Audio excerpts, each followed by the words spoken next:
Hi all, welcome to the last in the series. Happy Friday.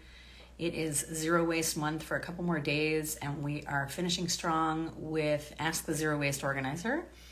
I'm hoping that you're going to come today with questions, but if not, don't worry. We've got loads of resources to share here. We've gotten a good number of questions in our inbox here on Instagram and I'm prepared to answer them all, in addition to anything that you want to bring to the conversation. So, without further ado, I'm going to jump right in with some questions from Lynn of Noe Valley, who has asked about scrap metal. Great question. Scrap metal. Couple things. Typically what we do is gather them until we have a load to go. I have team members that live in the East Bay. I see you there, Ruth. You've been one of our people that we asked to take to Urban Ore, that I believe sells it to a metal recycler, and they make a little money, which is great because they provide a wonderful service for the community and the area. So I gather it up. We either bring it to a job and hand it off to an East Bay based team member, and they bring it to Urban Ore on their their trajectory throughout their life there. Or Recology has a receptacle for metal recycling. That might involve a fee, but I think for the amount that you have, it might not. Also, you can ask. Metal. I think, there's a local company in SF also, or in your areas. Just Google metal recycling. I mean, I've sent a team member over there. I've sent two different team members over there. One of them was like, where the hell did you send me? And the other one thought it was awesome. I haven't been there myself, to be honest, but I'd love to go. It's kind of in the way east side of the city. It looks kind of awesome to go in there. I love those places. But of course, I love Recology, so who are you asking? So that place is called, what is it called? Circo. And the other thing to do is to just Google like scrap metal recycling in your area. And there's people that do it, believe me. I'm not sure they'll buy it from you, but they'll take it from you and they'll recycle it. And that's the point, isn't it? It's reminding me of a story on a job that we had of this metal, but I think I'm going to put a pause on that. Anybody wants to hear it, feel free to send along a request. The next topic we're going to talk about is household hazardous waste. So who knows, by a show of hands, what we do with expired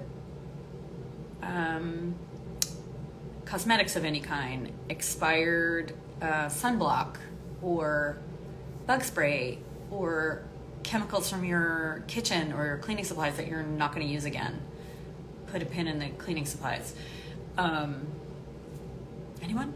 Okay, yes. They're called household hazardous waste.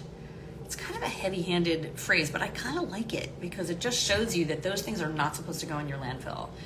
Old mascara, any kind of makeup, foundation, lipstick, nail polish, all that stuff should not go in your garbage.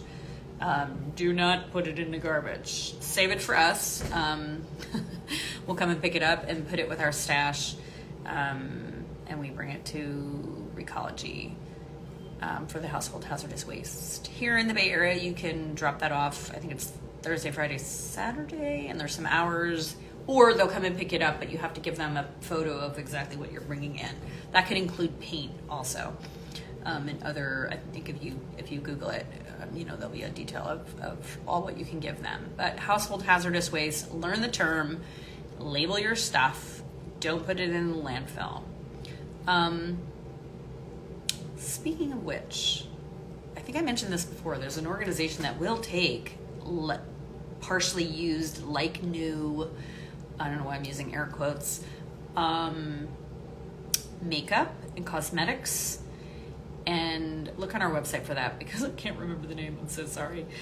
But for cleaning supplies, well, two things with cleaning supplies. One, there is definitely chemicals that are good to use to clean your spaces and some that are not. You can look for the safer choice logo on the package, and that will show you that has a minimum of the stuff that you don't want. There's a lot of resources out there about cleaning supplies that are good and better, and it's not just about the cleaning in your home, but also like if you have somebody that cleans your house, like the health of them, breathing that in, and the fragrances. To me, the fragrances are what bums me out the most. That smell gives me such a headache instantly. Thanks, Ruth. She's saying Buy Nothing. You can post stuff on Buy Nothing, which we love. Love us, Buy Nothing. They have an app now. You don't have to go through Facebook. So we just learned about this program. One of the things that's been awesome about this series that we've been doing is people have been sending us resources, which I absolutely love, because of course we have a lot of resources, but we're always interested in learning more, and there are always more out there. Things are changing, not so frequently anymore with the COVID, but sometimes like Scrap is closed now through I think the next couple of days, things like that. Just the variations in who's taking what and when and all that. But we just learned about this organization. I want to get it right here. It's called Reuse It Marin, and it's in San Rafael, and they offer like new products for residents and businesses to take for free, which is amazing. So I'm assuming that they're taking this stuff as well, and that's how they're getting it all, which is really, really great. So if you have a cleaning product, you didn't like the scent, I don't know, you just never used it, you're not going to use it, you can bring it to this facility in San Rafael and let somebody use it, or post it on Buy Nothing, or give it to your friends at your clothing swap, or so many options. So thanks, Lynn of Noe Valley, for the questions on that. I'm going to move on to the next bit of information I wanted to share, which we just learned also, which is IKEA has a take-back program. What are they calling it? A buy-back and resell. So basically you're selling them the stuff. I don't know, selling is a weird word to me on that, but you're bringing back the stuff to them. I don't know what condition it has to be in. If anybody knows, please let me know. I think the next time we'll have that opportunity, we'll dig into the research there. And you bring the stuff to them and then they give you a store credit.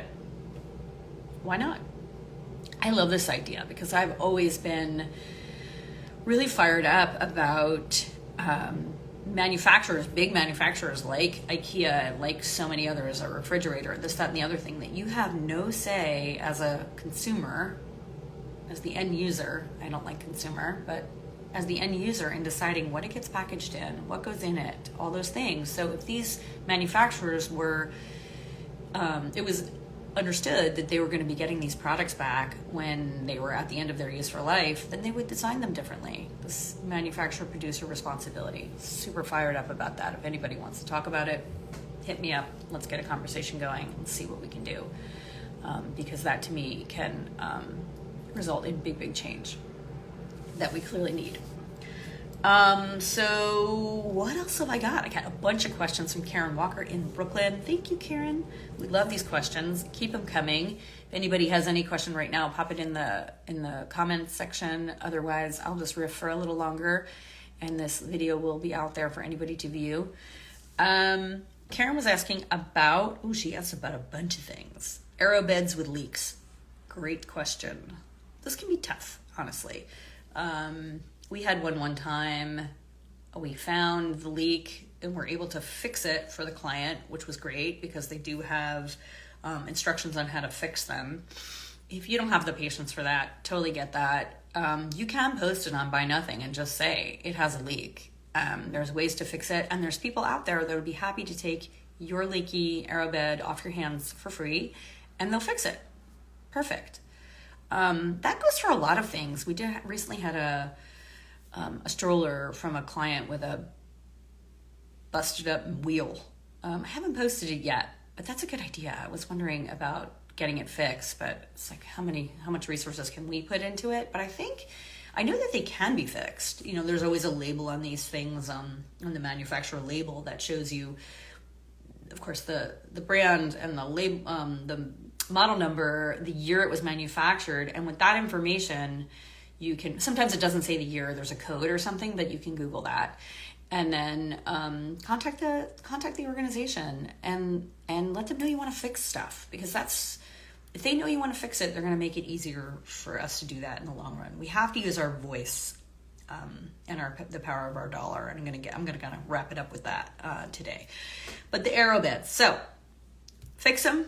If you're not up for fixing them, post them on Buy Nothing or Facebook Marketplace or Craigslist or something like that. Once you have the post written, you can cross-post it, and someone's going to come and grab it. I promise you. Believe me. I know after years of doing this, eventually somebody does come to pick it up. What did we have picked up this week? A roll of foam, a boogie board that was missing a strap that could have been replaced. I can't remember what else. But every week we have all the things. That'll be a fun post to put what got picked up this week from Next Time is Good. Okay, the next few things that Karen was asking about were trophies and medals. And I know that Karen's in Brooklyn, so we did a little Googling in her area and found the Friends of the Material for the Arts, which is in Long Island City. My roots are in the East Coast. I lived in New York City for a long time. I'm definitely going to check this place out. But I didn't know about it before we did the research. So that's super cool. They, I imagine, would take your trophies, surely call them beforehand, but that's a perfect thing that we give to our reuse centers here. Scrap in SF and in the East Bay. I always mangle the name of this place, but it's the East Bay Depot for Creative Reuse. Yes, I did it. And also Urbanor will take the trophies, I believe. You kind of take it with a grain of salt when we bring these kind of peculiar things to places like that take arts materials, because they'll most likely take them, but they might not. So if they don't, just hold on to them, store them, and bring them back in a couple months when their shelves are a little bit more empty, or whatever it is that causes them to make the decisions to sort of put a hold on accepting trophies. Anyway, trophies are fine. Somebody's going to make them into something else. Okay, I got 3 more things from Karen. One is corks. When I think of corks, I think of 2 things here in the Bay Area, although one of them is nationwide. Scrap, for sure. Your local preschool that uses them for 3D art projects. Surely Buy Nothing and Facebook Marketplace, those kinds of things. People are using them for projects or whatever. And Whole Foods used to have a receptacle in one of them that I can think of. When we Googled it, it wasn't all the Whole Foods that's taking them now, but there is one right near me that takes them. So look at your local Whole Foods, see if they're taking cork. If you have that, cork, I mean from wine bottles. I don't know what else you would have. Maybe a roll of cork? I don't know. Maybe they would take that too. The other thing is there's an organization called Recork, RECORK, and that's recork.com, and you can look at the real locations that they have of receptacles to accept cork. We've got coffee bags. The question was what to do with coffee bags. My last life, when I worked at All One Ocean, which was a nonprofit organization based here in the Bay Area that was activating communities to clean up garbage off the beaches and shorelines before it got into the ocean. It was so costly and difficult to clean. I've always been on a trash thing. always. And we used the coffee bags. We used to partner with coffee roasters and coffee shops, and we would use the 5-pound bags, not the 1-pound bags, but the 5-pound bags, and get them in bulk from them, used bags, to put in our beach cleanup stations. And they were these wooden boxes. They're still around in the Bay Area. Hopefully you see them and you use them. There's a wooden box, kind of looks like an owl house with a lid, and inside are these 5-pound coffee bags that are used to, when you go for a walk on the beach or you go take your dog, whatever, you can fill it with the bits and bobs of trash and stuff that's not supposed to be on the beaches and shorelines, and then come back, dump the stuff into the garbage bag, and put the bag back. So that was an awesome reuse of coffee bags. But if that's not the size you're talking about, if that's not the thing you're talking about, here's what you could do. I mean, this is part of using your voice. One is your voice and your dollar, actually. Contact your favorite coffee maker and say, hey, coffee makers are bean roasters are using compostable bags. There's some here in the Bay Area that I know of, the name is not coming to mind right now, that are compostable. So use compostable bags. Tell your favorite coffee company to use compostable bags. Hello. And then if that doesn't work, are you okay buying in bulk? Can you go to your local co-op or market that sells in bulk and buy coffee beans there? So you can bring your own bag, your own jar, your own whatever, and there is no bag. There's that. And then what else did I have? That's it. Find a coffee company that uses compostable bags. Buy in bulk. If you can't do either one of those things, write your company and say, use compostable bags. It's a deal breaker for me. Hashtag deal breaker. Even if it's not. I know people are so particular about their coffee. But these are things we can do. This is ways to use our voice, to use the power of our dollar. Okay, so the last thing, unless there's any questions, the last thing I was going to talk about was Tetra cartons, and this also came from Karen. Tetra cartons are, I should have had a visual here, you know, the square boxes with the thing, like the stock, veggie stock, meat stock comes in that you buy at the grocery store. They're boxes, also milk comes in them, soup. They're shelf stable, so you can put them in your cabinet and your pantry.